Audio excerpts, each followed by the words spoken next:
Here are 3 potential solutions we came up with to battle classism on campus. The first is a direct course of action in which the university facilitates a campus-wide discussion for faculty, staff, and students that ask questions about how they feel classism is on campus and the ways in which SCU can better support all members of its community. The second solution we proposed is to send out a private, anonymous survey to every member of the SCU community, including faculty, staff, and students. The survey would examine financial differences, how people are treated, and perceptions of wealth and class on campus. Examples of some questions include, do you ever fear for your job security? In the book, Is Everyone Really Equal?, the authors mention that while more education provides more opportunities, quote, the kind of education we receive is based on the kind of school we go to, where it is located, and how it is funded, end quote. The total cost of attendance for the average undergraduate student at Santa Clara University, which includes tuition, room and board, textbooks, and other personal expenses, is approximately $75,400, according to the bursar's office. We interviewed students asking about their perceptions about how their class status affects their life as a Santa Clara student. Here's what they had to say. In high school, flexing has become really big, wearing Gucci belts and being I think our image is a really big, it's just really big right now, how cool you look. And people from lower income families are not able to dress like that. In the college setting, I don't actually see it as much because all the freshmen, or I feel like most freshmen stay on campus and we all eat food at Benson and nobody ever talks about where the money came from for them to be here. It's just not something I think I've ever had a conversation with people about. And seeing people kind of flaunt their money at school, the way people carry themselves, you begin to notice it a little bit more, whether it's reflective of their status based on wealth or just how they carry their money. But I'm not sure if that's something that middle class or middle or lower class students tend to have an experience of. I think the fact that I'm working a job and it's purely for disposable income and not for something like rent or for food, it doesn't feel like I'm living paycheck to paycheck, and that is a huge privilege that I know I'm very grateful to have.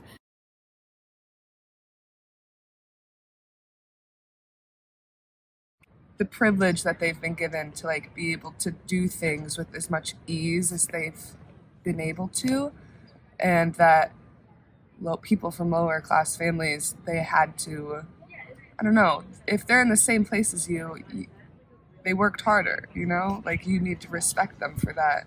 I think a lot of people that are fortunate enough to not have to rely on financial aid very much see any kind of opportunity for other people like myself or like us that need money to attend this school very much as sympathy based, where they're just handing out money and we're accepting it, versus thinking it more as empathy based, where our situations are what limits us. So I would suggest more of an open mind on their side, and preferably also an understanding that if the situation was changed, at least for me, I wouldn't be asking for money, but in the situation I'm in now, that's what I have to do. I think a lot of times, even in just conversation, day-to-day conversation, we don't realize that the people we're talking to might be in a different class, whether that's higher or lower than your own.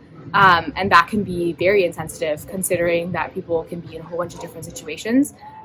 Or even when you're trying to hang out with your friends or with people in classes that you maybe don't know that well, suggesting something that's more expensive that might not be as feasible for others is something that we can be a lot more sensitive to.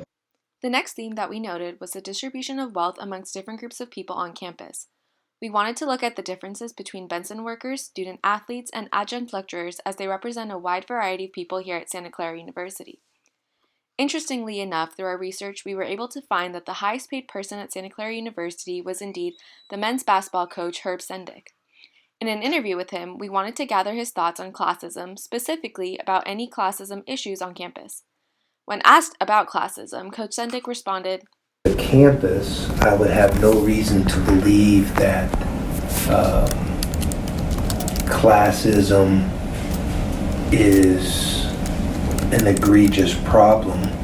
I haven't seen personally any stark, obvious signs of classism here in our community." Although the Benson workers' rights movement has gained so much momentum in the past couple years, it has still not reached all the people across campus, and this is one major issue we discuss later in our recommendations. In the book, Is Everyone Really Equal?, One common assumption that people have on sport athletes is, quote, sports and sports scholarships offer minorities a way out, end quote. The idea that sports are a way out of poverty for poor youth of color is deeply cherished and continually reinforced in films and in television. Yet, this is an extremely rare possibility. To see if this generalization about student athletes hold true at Santa Clara, we asked Coach Sendick how he thought his athletes were perceived on campus. His response was, I think our athletes are very well integrated into the general student population. You know, I suppose that, some people recognize them as basketball players. The fact that, some of them at least, would be among the biggest people on campus. Right. And they might stick out. But I think, for all intents and purposes, they're very integrated. They live in the dorms, they live in the villas, they eat in Benson, they go to class. Through the interviews we conducted, we concluded that although there are issues of classism present on our campus right now, not everyone is aware of them. Even the people who are the highest paid do not know that they are the highest paid and are not aware about other classism issues on campus. One positive, however, was that the athletes of Santa Clara were not perceived by the generalization of having scholarships and not being at the same standards as everyone else. In our third theme, we are analyzing classism through professors' tenures and the inadequate wage compensation for Benson workers. There has been much activism towards getting better compensation for Benson workers, as they receive low pay and are often overworked. With these low wages, it is hard for workers to be able to live a sustainable life in the Bay Area, as the cost of living here is so high. As D'Angelo and Sensoy mentioned in their book, Congress sets the federal minimum wage, and efforts to raise it are regularly defeated by congressional representatives, as stated on page 189. With these conditions, workers are unable to have a voice of their own. Interested to hear what one of the highest paid individuals here at SCU had to say about this situation, we interviewed men's basketball coach Herb Sendick. This is what he had to say. From an informed foundation, I would have to listen in detail to both sides, and I would have to be more informed than I am, here Right. so remotely removed and on the sideline. In order to involved, I would need more information. I wouldn't just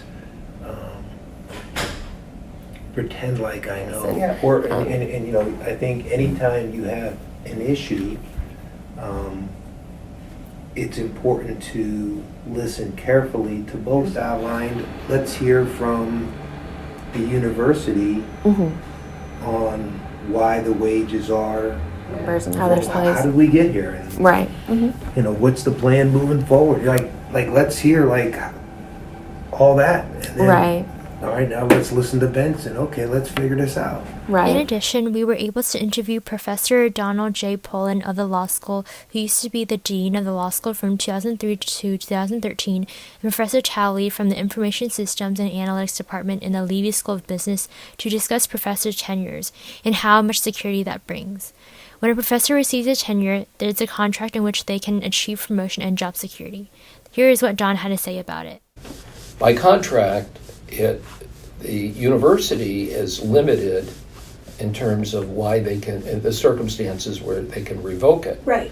So they can revoke tenure, for example, on me, if there is a financial exigency on campus that is shown. Okay. Part of that means there's a whole bunch of other people that are going to be shown the door before Don, the tenured professor, does. As a professor who recently got his tenure in 2018, Professor Talley explained that there is something called tenure clock, in which by the end of a professor's 5th year, they will have to apply for tenure or else they will be asked to leave the university. He also believes that one of the goals of every professor is to receive a tenure so they're able to continue teaching. Through these examples, classism is not only seen within the student body, but exists within the faculty and employees as well. Here are 3 potential solutions we came up with to battle classism on campus. The first is a direct course of action in which the university facilitates a campus-wide discussion for faculty, staff, and students that ask questions about how they feel classism is on campus and the ways in which SCU can better support all members of its community. The second solution we proposed is to send out a private, anonymous survey to every member of the SCU community, including faculty, staff, and students. The survey would examine financial differences, how people are treated, and perceptions of wealth and class on campus. Examples of some questions include: do you ever fear for your job security? Do you take at least one vacation a year? And how do you pay for your textbooks? The final solution we propose is to bring in a professional on classism at institutions to facilitate and lead a task force. The task force would ensure that there are no biases with who addresses the issue of classism on campus because they are from an outside source. The task force would interview students, faculty, and staff about their experiences of classism on campus and what they feel we should do to address it. The professionals would then present their findings and recommendations for change to the SCU community. After presenting their findings, they would propose a plan of action for the community to address classism and ensure that there is an equal distribution of funds across campus.